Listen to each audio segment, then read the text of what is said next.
Hello, നമ്മൾ ഈ വേസ്റ്റൊക്കെ കളയുന്ന ഈ പിസ്തയുടെ തൊണ്ട് വെച്ച് നമുക്കൊരു അടിപൊളി ക്രാഫ്റ്റ് ഐറ്റം ചെയ്താലോ?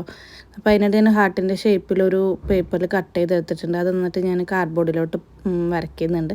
അത് നമ്മളിനി ഒന്നിങ്ങനെ കട്ട് ചെയ്തെടുക്കണം. അപ്പോൾ ഇതിൻ്റെ സൈസൊക്കെ നമുക്ക് നമ്മുടെ ഇഷ്ടത്തിന് ചെയ്യാം. ഇത്തിരി സൈസിലെടുക്കുന്നതായിരിക്കും ഭംഗി വരുന്നത്. പിന്നെ ഒരു കനം കുറഞ്ഞ കാർഡ്ബോർഡ് എടുത്തിട്ട് ഈക്വലായിട്ട് ഇങ്ങനെ സ്ക്വയർ ആക്കിയിട്ട് നീളത്തിൽ ഇങ്ങനെ കട്ട് ചെയ്തെടുക്കുന്നുണ്ട്. എന്നിട്ട് നമ്മൾ ഈ ഹാർട്ടിൻ്റെ അവിടെ ഇങ്ങനെ ഒട്ടിച്ചു കൊടുക്കുന്നുണ്ട്. ഞാനെടുത്തതിന് ഇത്തിരി നീളം കുറവായിരുന്നു കേട്ടോ, കാരണം നമ്മൾ ചെറിയ കാർഡ്ബോർഡായിരുന്നു. പിന്നെ നമ്മളത് അതിൻ്റെ കറക്റ്റ് സൈസിലാക്കിയിട്ട് നമ്മൾ ഒട്ടിച്ചു കൊടുക്കുക, ആഡ് ചെയ്ത് കൊടുത്തിട്ട് പിന്നെ ഈ സൈഡിൽ നിന്നൊക്കെ നമ്മളിങ്ങനെ കട്ട് ചെയ്തെടുക്കും. ഞാൻ എൻ്റെ ചെയ്യുന്ന കാണുമ്പോൾ നിങ്ങൾക്ക് മനസ്സിലാവുമെന്ന് വിചാരിക്കുന്നു. പിന്നെ ഞാനൊരു വളരെ സർക്കിൾ ഇങ്ങനെ മുറിച്ചെടുത്തിട്ടുണ്ട്. പിന്നെ നമ്മൾ ഈ പിസ്തയുടെ തൊണ്ട് ഇവിടെ ഇങ്ങനെ ഒട്ടിച്ചു കൊടുക്കുക കേട്ടോ ചെയ്യുന്നത്. ഒരു ഫ്ലവർ പോലെ ഒട്ടിച്ചു കൊടുക്കുകയാണ് ചെയ്യുന്നത്. അപ്പോൾ ഇതുപോലെ തന്നെ ഈ പിസ്തയുടെ ഫ്ലവർ ഉണ്ടാക്കും നമുക്ക് സൈസൊക്കെ വ്യത്യാസപ്പെടുത്തും. ഞാൻ 2 വലിയ സൈസിലും പിന്നെ ഒരു ചെറിയ സൈസിലോട്ട് എടുക്കുന്നു. അപ്പോൾ നമ്മളിങ്ങനെ ആദ്യം പുറത്തെ സൈഡിൽ ഇങ്ങനെ നല്ലോണം പശ തേച്ചിട്ട് ഇങ്ങനെ ഇത് ഒട്ടിച്ചു കൊടുക്കണം. ഇത്തിരി അധികം പശ തേക്കണം, കാരണം പിസ്തയുടെ തൊണ്ട് ഒട്ടിയാൻ ഇത്തിരി പണിയാണ്.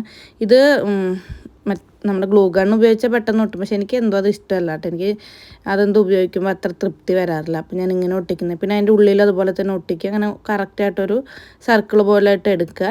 പിന്നെ ഒരു പാത്രത്തിൽ കുറച്ച് വെള്ളം എടുക്കുക, പിന്നെ ഫെവിക്കോൾ ഇത്തിരി കലക്കിയിട്ട് നമുക്കത് ആ കാർഡ്ബോർഡിൻ്റെ മുകളിലൊരു പശ പോലെ തേക്കാൻ വേണ്ടിയിട്ട്. അപ്പോൾ നമ്മൾ അധികം കട്ടിക്ക് വേണ്ട, അതുകൊണ്ടാണ് നമ്മളിങ്ങനെ കുറച്ച് വെള്ളം കൂടെ മിക്സ് ചെയ്യുന്നത്.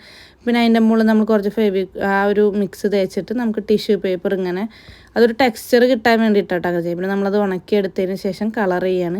ഞാനത് ലൈറ്റ് ബ്ലൂ കൊടുത്തു. അത് കഴിഞ്ഞപ്പോൾ എനിക്കൊന്നും ഇഷ്ടപ്പെട്ടില്ല. പിന്നെ ഞാൻ അവിടെ ഇവിടെയൊക്കെ ആയിട്ട് ഡാർക്ക് ബ്ലൂവും വൈറ്റൊക്കെ കൊടുത്തിട്ടൊരു പ്രത്യേക തരമായി എടുത്തിട്ടുണ്ട്. പിന്നെ ഞാനിപ്പോൾ ഇത് എടുത്തേക്കുന്ന ഈ പിസ്തയുടെ ഫ്ലവർ പോലെ ഉണ്ടാക്കിയത് നമുക്ക് ഇഷ്ടമുള്ളൊരു കളറിലൊക്കെ പെയിൻറ്റ് കൊടുത്ത് 4 എണ്ണമായിട്ട് എടുത്തേക്കുന്നത്. നമ്മൾ ബ്രൈറ്റ് കളർ കൊടുക്കുന്നതായിരിക്കും നല്ലത്. പിന്നെ അതിൽ നമ്മൾ ഈ ഹാർട്ട് ഷേപ്പിലൊന്നിങ്ങനെ അറേഞ്ച് ചെയ്ത് കൊടുക്കുക കേട്ടോ ചെയ്യുന്നത്. നമുക്കിഷ്ടമുള്ള രീതിയിൽ അറേഞ്ച് കൊടുക്കുക കേട്ടോ. ഞാൻ എൻ്റെ ഒരു ഐഡിയയൊക്കെയാണ് ചെയ്യുന്നത്. നിങ്ങൾക്ക് ഇതിനേക്കാൾ നല്ല ഐഡിയ ഒക്കെ ഉണ്ടായിരിക്കും. അപ്പോൾ അതിനനുസരിച്ചൊക്കെ നമുക്ക് ചെയ്യാം.